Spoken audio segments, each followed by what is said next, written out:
guys? It's your boy JP here, and giving you guys a little update. I finished smoothing out the White Ranger here, and I'm going ahead and starting to put the mold rubber on it like I had discussed in previous videos. I'll be molding each helmet with one trial size of dragon skin, maybe a little more.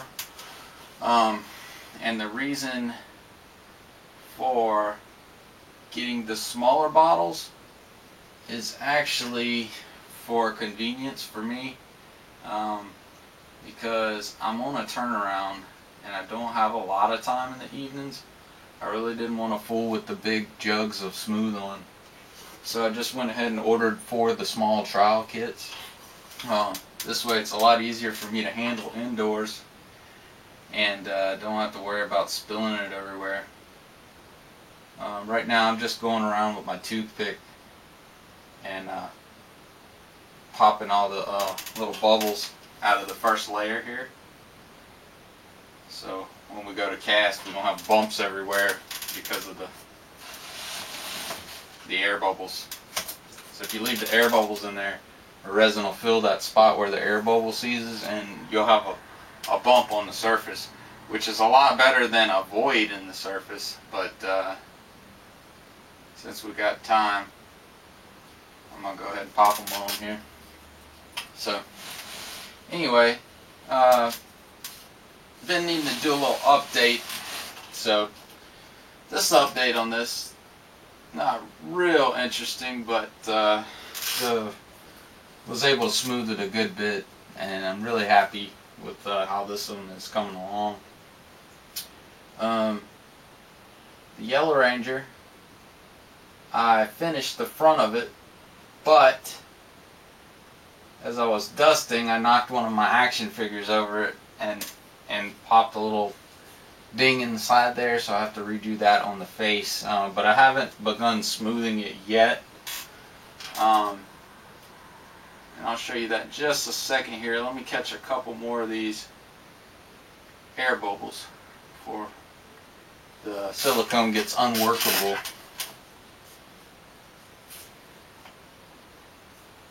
I think that's it.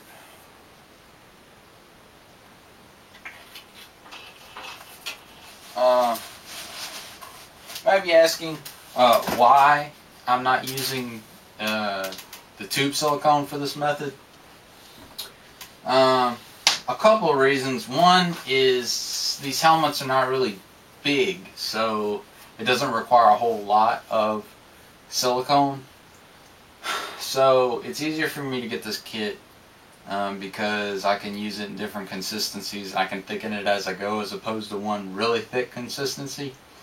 And since these helmets tend to have a lot of detail on the face area, the glove mold method with the silicone dragon skin is a lot easier for me to use.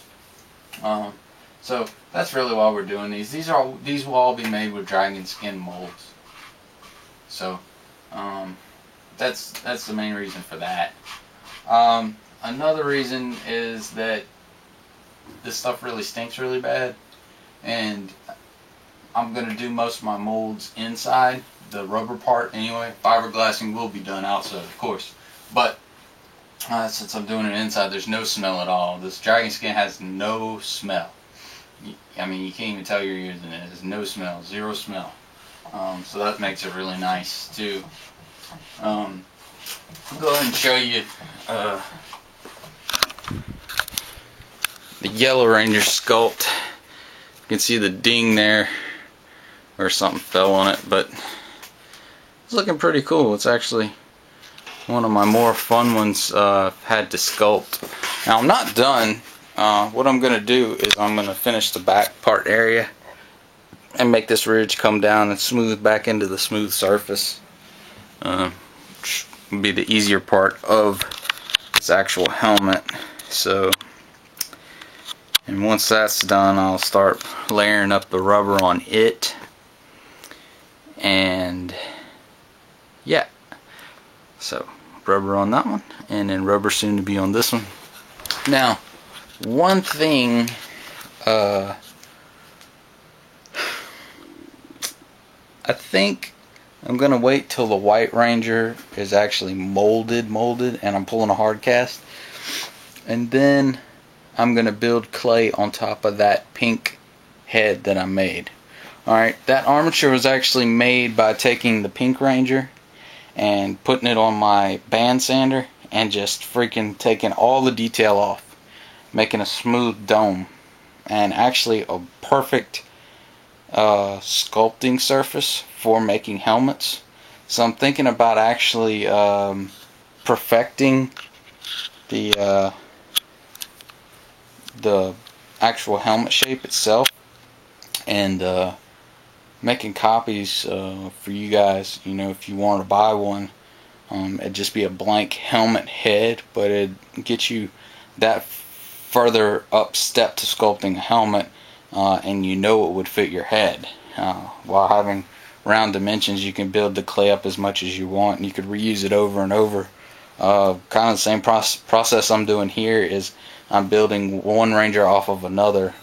Like you saw me, I took the Red Ranger helmet and made the Pink Ranger helmet, and then from the Pink Ranger helmet making the White Ranger helmet, and then the yellow, since it was about the same size, is made on top of the Red Ranger helmet. So you can see how it goes, and they'd probably be pretty useful. Another thing I wanted to tell you guys is on twocoastcustoms.com, there's a photo gallery. Alright, and I try to post up pics in there. Not so much work in progress stuff, unless I have a whole lot of pictures on it, but there's a section there called the Boneyard. Alright, and the Boneyard is stuff that, as I go through my shop and I clean, this is stuff that I don't want anymore. So it's all up for trades or for sale. But I mostly like to trade stuff like that because I don't really hold a value on it. You know, big value, small value, whatever. But anyway, you go check that out. I got costume parts in there, Predator parts in there, some helmets that I've used to put clay on, they're in there. Stuff that I've used to make molds and didn't feel like pulling the clay off, that stuff's in there. So you can check all that out, and if you like any of that stuff, just email me twocoast@live.com. So yeah, you can check that out. And from the boy I've been trading with here recently, to kind of explain what I was talking about. Alright, I know you want to make the helmet bigger, okay? And the only way I can see that you might be able to expand an existing helmet is cutting it in 4 pieces. Okay, now I don't know if the Red Ranger helmet is too small widthwise or lengthwise, and it would be hard to tell with the castings I sent you because they're kind of thick. But I think your best bet to keep the details would actually be to split the helmet in 4 pieces. And what I mean by that is basically, if let's say this is a big orange, okay, and you cut it in 4 pieces, okay, straight across the middle and from the back to the front, okay, find your center and cut it in 4 pieces. Alright, you'll take those 4 pieces and you'll divide them out. Okay, I would recommend drawing a circle on a piece of paper, the circumference of your head, and pulling those pieces to the outsides of that. Now they're not going to stand up, obviously, so what you'll have to do is you'll have to put struts in there. You could take a piece of plastic, coat hanger, stuff like that, and hot glue it on the inside, just to get it to the shape you want. You know, maybe some chicken wire on the inside, whatever's easier for you. Popsicle sticks would work for your struts too, but basically you're going to connect the 2 pieces let me try to give you an example here. Alright, if this was one piece of the helmet and this was one piece of the helmet, alright, after you've split them, you know, you have the space in between them, you take your strut or whatever bend it, whatever you got to do. But glue it to each one of these. And you're basically putting the helmet back together with struts from the inside. And then now you can put your Bondo in here, or your filler, and then come back over the top with fiberglass at the end, or fiberglass this hard joint here, and then fill that up with Bondo, and that'll expand the helmet. Like that, it will be a lot of body work. So that's really your only option with a resin helmet. With a fiberglass helmet that's a lot thinner, you might be able to heat up and expand like that. Or there are actually better resins for expanding, some that are more soft instead of really rock hard and rigid. Those might be a better bet. But the Red Ranger helmet is a good base to sculpt off of. And you can put the clay thick on top if you want, and when you recreate your helmet, you'd be adding that much size to the actual helmet itself. So that'd be another way you could do it. So yeah, try that stuff out. So yeah, guys, that was just a little helpful hint there, tip, I guess. But anyway, I'll update you guys when I get some hard castings out, or when I start working on something new. I am kind of thinking about a Batman Begins project. But I'm not sure. Or not Begins, the Dark Knight armor. But I'm not sure.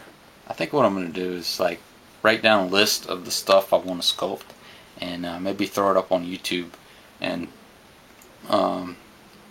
do a little poll vote, and pick one of those, sculpt it, and draw a name, like make a bunch of names of the people that voted for a said sculpted object. Let's say there were 20 people that voted for me to sculpt a Cobra Commander helmet, which is one of my ideas I want to sculpt. But I'll say 20 people vote for that, and that's the one I end up building because it has the most votes. Well, what I'll do is I'll take those names, mix them up, pull one, and I'll be sending a cast to that person. So yeah, just think about that. Let me know what you think down in the comments, and this is JP, Two Coast Customs. We'll see you on the next one.